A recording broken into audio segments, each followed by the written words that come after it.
1, 2, 3, 4. Those are numbers, but you already knew that. If you want to know what number you're going to pay each month for your car, use Kelly Blue Book My Wallet on Auto Trader. They're really good at numbers. Auto Trader.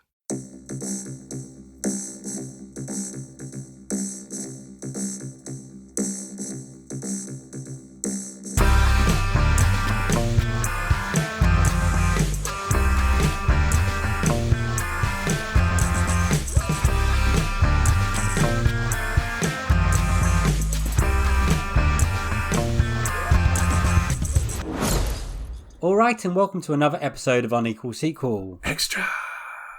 See, I've learnt now to give you a pause so you can do that. I love doing that extra bit. I love these I know you extra do. episodes. It gives you so much pleasure. Yeah, it really does. It's the small things.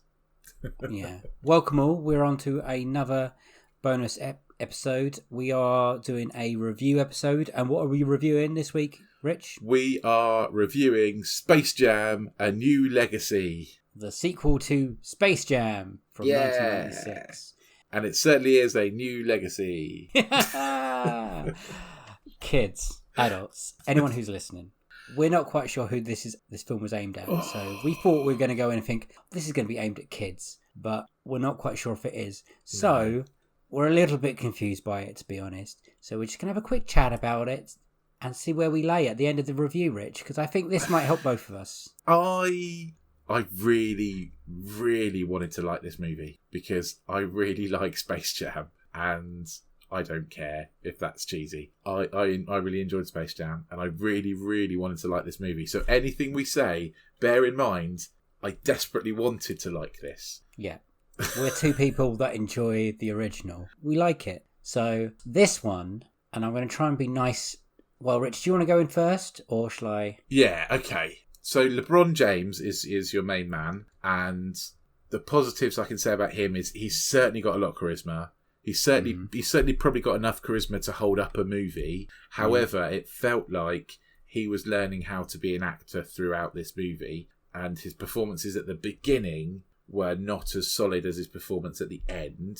Oh, okay. I think he steadily got better, and you could sort of see him relax a little bit. It felt like he was relaxing into it a bit. And I certainly, by the end of it, I thought actually his performance is kind of all right. Was pretty good. It started off quite shaky and it got through all right. And I thought, you know what? His charisma is going to kind of take him through on this one. And that was pretty good. This movie did two very, very difficult things to pull off. It made it did two things that are absolute miracles. One, it made Don Cheadle look like a bad actor because his dialogue was so poo. And two, it made Bugs Bunny not funny. How do either of those things happen? Like, I don't understand how you can do that. You could get Don Cheadle to read out a Chinese takeaway menu and it'd be amazing. But it was his.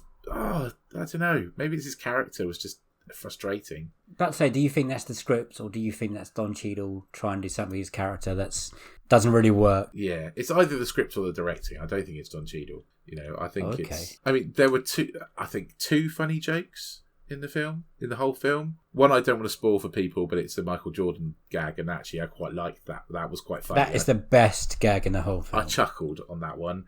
I also chuckled on Don Cheadle's character's name, who is I think we can say is a computer algorithm called Algorithm, which I thought was quite funny. I like that little pun play. But the second funny joke in there was when Daffy Duck called him a son of a glitch. I think that was quite funny. I laugh at everything that Daffy Duck does. I think he's brilliant. He was made the standout tune. If I had a standout tune. You're absolutely right. Daffy was the best part, but barely in it. Yeah. Do you want to just give the listeners a quick synopsis? Yeah, probably should start with that, eh? We're getting good now. Essentially, this is a story about father and son and fathers understand. It's the Lego movie. It's like fathers trying to understand their sons and letting their sons have freedom to be themselves. Yeah. And LeBron's son doesn't really want to play basketball. He wants to be a computer game designer. Don Cheadle's character is an algorithm that Warner's. We should put the Warner bit. I was getting there. At Warner Brothers, who somehow comes up with ideas for movies, and I have no idea how this convoluted thing happens, but somehow once LeBron James somehow manages to scan LeBron and his son into a computer game where they have to play basketball against each other, otherwise they have to stay in there forever. Essentially, it's a massive long advert for Warner Brothers. Oh, it's embarrassing at points, to be honest. There is some fun to be had. I mean, essentially, it's completely humorless, this film. Like, there are so few jokes in it. It is so... like, there's not even any slapstick in it, barely. You know, it's I don't know what they were thinking. Yeah, it's humorless, incredibly humorless, and the only joy to be had from it is sort of spotting Warner Brothers characters in the background. I got a little bit of a happy face when I spotted the Animaniacs in the background for like 8 milliseconds. But yeah, that's kind of the main fun of this movie. I was looking at Google reviews before we started recording this. People are giving this movie 5 stars and saying, don't listen to the critics, it's a great movie. What did they watch? I would like to know how old they are, because like we were saying, we're not quite sure what the target audience is, because it doesn't seem to be for kids. And if it's aiming for fans of the original film, which I think is me and you, our age, because 96 the original, then it doesn't land there either. No. It doesn't. The great things about the original were Michael Jordan. Well, Michael Jordan, but Michael Jordan's acting wasn't great. I think Jordan's better than LeBron. Oh, really? I don't. I think LeBron's better than Jordan. Oh, I think LeBron's a better actor than Jordan, I have to say. I think the great things are that tunes were funny. It was a unique kind of concept. The story made sense for a start, and the soundtrack was amazing. And this didn't make any sense. The tunes are barely in it, really. I mean, they don't say anything. They look nice, but they don't say anything. And the soundtrack, non-existent. Yeah, just completely forgettable. And as a sequel, it just doesn't work. They just don't really... There's a few nods to the original, but a sequel to Space Jam, I want a little more nods, I think, to the original Space Jam. I mean, sometimes it got embarrassing how much they were ignoring it. Like, it's like they were embarrassed of it, and they shouldn't be, because it's fun. Yeah, it is fun. But then, so we don't think it's aimed at our kind of age. We don't think it's aimed at fans of the original. We think it's potentially a reboot, hence the new legacy thing. But then, thinking about my son and taking my son to watch it, who's 6, he would be bored, because there's no slapstick in it. He's not going to get all those references to the Clockwork Orange rapists, Burton's Batman and stuff. Sorry, what was that? The Clockwork. Yeah, Clockwork Orange, for God's sake. What are they doing there? Like, but Tim Burton's Batman characters and stuff. Like, my son's not going to get those references. He's not going to find any kind of joy in that. And there was nothing in terms of slapstick or humour. Yeah. For him to enjoy. I can't see him liking it. He would be bored. Does he even know who Bugs Bunny is or the Looney Tunes are? No, not really. Oh. But I mean, even if he did, it still isn't funny. It's still not good. Like, it takes far too long to get going. Oh, I was just looking at how long the original Space Jam is and try and guess how long that is. I'd say about 90 minutes. 88 minutes. Yeah. Perfection. That's the right kind of... Yeah. That's the right kind of time, right? Yeah, How long you want a movie like this? How long is this movie, Dave? I believe it's just over 2 hours. I'm just going to confirm what it is. Give me a second, listeners. And it's definitely over 2 hours. Definitely over 2 hours. We were looking at our watches. Oh, yeah. About half an hour from the end, I was fidgeting in my seat because I was bored. It's an hour and 55 minutes. So not only is it longer, that which we complained, it felt longer. Oh my God, it felt so much longer. It felt like that we were there for 3 hours. Yeah. My notes I've written down audience, which we've discussed. The Warner Brothers advert, which, again, I say, got a little bit embarrassing. Yeah. Like, kids won't know what the Matrix are, will they? No. Harry Potter, fine. They should have really delved into that if they went anywhere. But no, they had a sequence. But it didn't even look like good Harry Potter, did it? No. It was like cheap Harry Potter. Like, I don't know, like a Harry Potter knockoff. Game of Thrones? Kids aren't going to get Game of Thrones. No, what kid is watching Game of Thrones? Yeah. Like, hopefully none. It's a bizarre mixture of them trying to attempt to update it, which you have to say, it probably needed to be, but this wasn't the way of probably doing it. And it had to be LeBron because no one else. It had to be a well-known basketball player, so it had to be LeBron James because even I know who LeBron James is, and I'm not big into basketball, so he is an icon in the sport. But it just doesn't work. How can you not have a film about the Looney Tunes playing basketball with LeBron James not work? I don't know. Well, the way you get it to not work is you basically have the Looney Tunes not do anything. Daffy doesn't even play basketball, guys. He's the manager. It's a waste of a duck.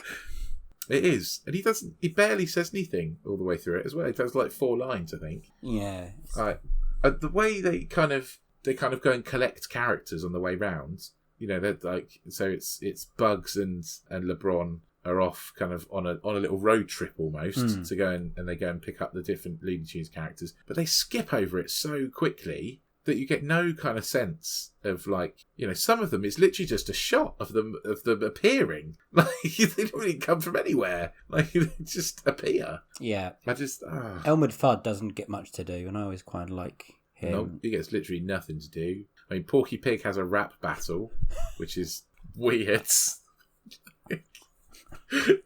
There's a Porky Pig rap battle in the middle of a basketball game, which I have no idea what that's about. But yeah, I mean that's probably about the most screen time one of the two gets, really. Like, it's supposed to be almost supposed to be a Bugs movie, but it's not. I mean, I think he cracks one joke. Who do you think gets most screen time? Do you reckon it's Cheadle? It feels like, thinking about I think it's Cheadle, yeah. I think it is. Cheadle or obviously LeBron James, hopefully, but yeah. But I think I felt like it was more Don Cheadle than anyone else. Yeah. And unfortunately, his character just fell flat for me. It didn't feel right. Somehow it didn't. There was no real menace to it. There was no real drama to anything. There was, I don't know. What was his end game? I didn't feel like there was any peril. Yeah, what was his end game? Just so they're all stuck in the server with him. Yeah, but I mean, it's just yeah. I mean, it doesn't really have a proper ending, does it? No. I mean, it's not resolved. The end. There's a lot of unresolved stuff at the end. I don't get Don Cheadle's little mate, his little sidekick thing. Either. No. What's that? What's that all about? It's almost like he just needed an inanimate object so that he could explain plot points to it, and therefore the audience understood what was going on. Like, could have been a vase. Could have been like a tree. Yeah. Oh man, it was disappointing, wasn't it? I have to say. And I really didn't want it to be, Dave. I really didn't. I really wanted to like it. I wanted it to be silly and funny and colourful, and I don't think it was any of those things. Especially the basketball game they turned into. Well, I don't even know how to describe it because I expect Looney Tunes, and they turn into this 3D world, which I thought looked really cool. To be honest, it did look really good. They looked really good, and I think visual effects. Both me and you said great. The first half visual effects are a bit ropey. With this toon world, I don't know why I can't be happy with that because what I'm describing is what I wanted. But really, I wanted a sequel to Space Jam. That's what I wanted. yeah. This isn't this is almost a reboot of Space Jam, isn't it? Yeah, and there's really a few a jokes about them being embarrassed of the previous, like I said, Space Jam, which makes me even more angry. But there's a really good Michael Jordan joke. Is it worth it just for the Michael Jordan joke? No. Do not pay to see this movie for that one Michael Jordan joke. I promise you, it's not worth it. Wait till it comes out. If you really, really, really want to see a Michael Jordan joke, then wait till it comes out on some sort of streaming service or something that you've got access to. Wait till it comes out on the telly. It's like you were saying earlier, you wouldn't take George. What age bracket would you try and slide in? I mean, this is the biggest thing I can't understand, I'm afraid. I can't get who it's aimed at. Maybe older kids, younger teens, maybe. But I can't see how they're going to get it. Like, I can't see how it's going to land. Are we just idiots? Do you reckon? I mean, it's clearly... Well, I hope not. I was going to say it's clearly not aimed at us, but maybe it is aimed at us. Well, I can't... This is the thing, isn't it? Is that I think maybe they've tried to do that thing where they go, oh, it's a kids' movie, but there's some nods to the grown-ups too. Like, there are nods to the parents. But, so the parents will sit and watch it and go, oh, look, the Iron Giant. I remember him. Yeah. Or like the King Kong. The Joker from Burton's Batman. Or, you know, that's the bit that resonates for us. But it's not enough. It's not clever enough. No. To entertain adults, and it's not silly enough. It's not silly enough to entertain kids, and it's just not funny. Like, end of story, not funny. I think this might be one of my biggest disappointments of this year. I think this will be. I can't see many more films that are going to be more disappointing than this. So doing this podcast, we have watched Batman and Robin, which is a terrible film, and we have watched Alien versus Predator, which is a terrible film, and this fits with them. Oh, you're going to go as low? I wouldn't go as low as that because they are truly awful. It's not as bad as Batman and Robin, and it's not as bad as Alien versus Predator 2, but it is in that bracket. I put it down there in that bracket. I put it back at the one that you've been most disappointed with because, like I said, I really like Space Jam. I have really fond memories of watching it while I'm younger, and I watched it again a few years ago, and I love the Bill Murray that pops up in it. And his assistant that keeps digging a hole in the golf course makes me laugh trying to dig him out. And there's a guy like that that's in this one. But there's it's just none of that magic. None of that, like you said, the soundtrack, ignoring dickhead R. Kelly. There's no that soar like an eagle moment, is there? There's one point in this film when I was singing that in my head when LeBron's doing something. I was fly like an eagle. But it's almost like LeBron isn't supposed to be the hero. LeBron's kid is supposed to be the hero, really, I guess.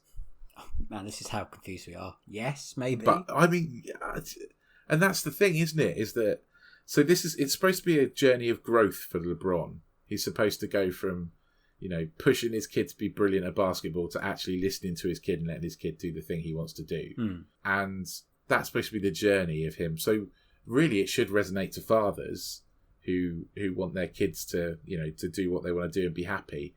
Well, I'm a father and it did not resonate to me in that way. I could see that coming from like 30 seconds into this movie. Oh, it's so predictable. It really is. Everything is. Probably that's why we felt no peril, no danger. Yeah. Oh, yeah. Absolutely. It's because it's completely predictable. Yeah. And like we said, nothing gets really resolved though, despite it being predictable. So there is a bit of character growth in the fact that LeBron goes through a little bit of a growth process, but the son doesn't go through any particular growth. I don't think. Well, he's just growing up. The main bad guy doesn't get resolved. Yeah. There's no kind of. Yeah, he doesn't get resolved. He just, is. The Toons, I guess they're all back together again. Again, maybe a spoiler. Well, yeah, maybe a spoiler, sorry. But I mean, that's pushing it, though. We know they all get back together again. They're all in the basketball team together, Dave. That's not a spoiler. That's true. And they can still play basketball. Oh, it makes me angry. Do they really even play basketball, though? I don't remember. I remember seeing LeBron play basketball and the bad guys playing basketball. Who were like the cross Lola plays basketball. Real basketball players. The female bunny. Lola is the only one that really plays basketball, but then she was the only one that was good at basketball in the first one, right? Yeah, because they do what Looney Tunes do best, and they're loony. Yeah. So that's what they bring to the team. But this one, they kind of get to that, don't they? Like that's part of the growth process. And it takes so long. It takes so long, and when they do it, they're not particularly loony. And the basketball stuff's not even particularly entertaining. No, it's really not. Like they completely ignore basketball, basically, don't they? Porky Pig has a rap battle, and that's his contribution to the basketball. I don't know what that's to do with anything. Shall we try and rate it? I don't think there's a lot more we can say about it. Like, one, is it an unequal sequel? Yes. Yes. Yeah, it's nowhere near as good as the original. Absolutely nowhere near. I even debate that it's even a sequel. Yes, and if you didn't like the original Space Jam, this will not make you like Space Jam. If you didn't like the original Space Jam, you will hate this. Like, hate it. And if you really liked the original Space Jam, you won't like this either. Yeah. Oh, so I'm gonna rate it out of 7. Me and Rich rate things out of 7. I'm gonna say 2. Really? That's generous.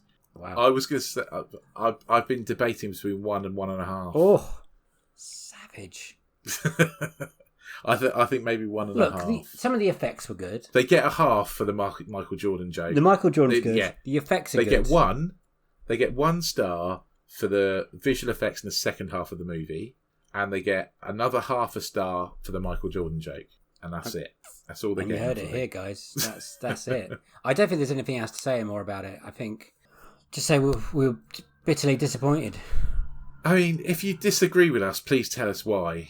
I'd like to know. I'd like to know if people have seen this movie and disagree with us, because I really want to know what people have seen that's good in this movie, because it's really baffled me. And I don't like not finding the good in something. We know it's not going to be a masterpiece, will it? Because it's about a cartoon playing basketball with an NBA star. And somehow in the middle of all that, it's rubbish. But I thought it would be fun, and I don't think they'll be rushing back to make another one. It's going to take like another 20 years and they have to wait for another NBA icon who can slightly act, so it's going to be another wait, I reckon. Oh well. Yeah. Wow. I mean, I think there's possibly a career after basketball for LeBron in movies. Have you seen him in Trainwrecked? He's really good in Trainwrecked. Yeah, I've heard that. Yeah, I've not seen it, but I've heard it's really good. He's always playing a form of himself, so it's going to be interesting to see. But that's how they start, though, isn't it? That's how sports stars generally start in the movies. So, like The Rock, for example, he kind of played The Rock for a bit. He was the Scorpion King. Well, yeah, but he didn't have any lines, did he? I can't remember. No, he didn't really have any lines. But yeah, I mean, yeah, he was the Scorpion King. But basically, he's The Rock in all of his movies still, potentially. But it's his charisma that brings it through. And I think that's the same with LeBron. LeBron is definitely brimming with charisma. And that could save a lot of movies if he was actually in them, like, enough. If they were actually about him. And I feel like this movie, it was him kind of learning. It definitely felt like he became more comfortable, as I've said. And I think maybe chalk this one up to experience and be better on another Last one. question I've got. Yeah. Do you think it will play better at home, or not necessarily on a smaller screen? Do you think it's going to age as well as Space Jam, which probably some people say hasn't aged well? Because of the effects, maybe. I can't see how this will age well, being as essentially it's making there are a lot of references that 40-year-old people will get and people in their late 30s will get, and those people will be in their 60s by the time anyone wants to watch this movie again. And so I can't see it aging well in that way. They've really dated it in terms of like in that sense. But also it just doesn't have the heart and it doesn't have the humour. And that's why it won't live on, is because it doesn't have any of that stuff. It doesn't really matter what the movie's about if it's funny and if it's enjoyable, and that's that it doesn't have that. It just didn't. Ugh. And we should leave it on that, how bitterly disappointed we are. We are really genuinely disappointed, though, aren't we? Like, I'm genuinely disappointed because I really did want to like it. Because you might have taken your son next week to go and see it, and I don't think you are now. You're going to go and probably see Croods too. Yeah, I think we will. Yeah, because I don't think he'll enjoy it. I think he'll get bored. Yeah, I think he'll go straight over his head, and you'll get bored. And plus, I don't want to sit through it again. It's too long. That's all I'm saying. I know I say a lot about length, but this really is too long. Way too long. Okay, cool. Well, let's plug our podcast.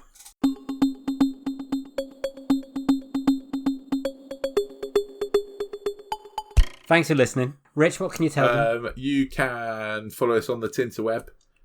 You can find us on Twitter. You can find us on Instagram. We are I always said at the Baywatch Pod for a second then, but that's our other podcast. We're also that. But you can find us, at Unequal Sequel. You can email us, unequalsequel@hotmail.com. You can, just get in touch. And you can listen to all our other episodes. I've got a really good episode coming up on Monday. So, listen out for that one. That will be... It's part one of a two-parter, isn't it? It will be, yes. It is part one of a two-parter. A very special kind of episode that we're doing, where we've kind of got a bit of a crossover going on. Can't wait. I know. It's exciting. That's all from me. So, goodbye. And goodbye from Rich. Bye. See you next week. Have a good one. Bye.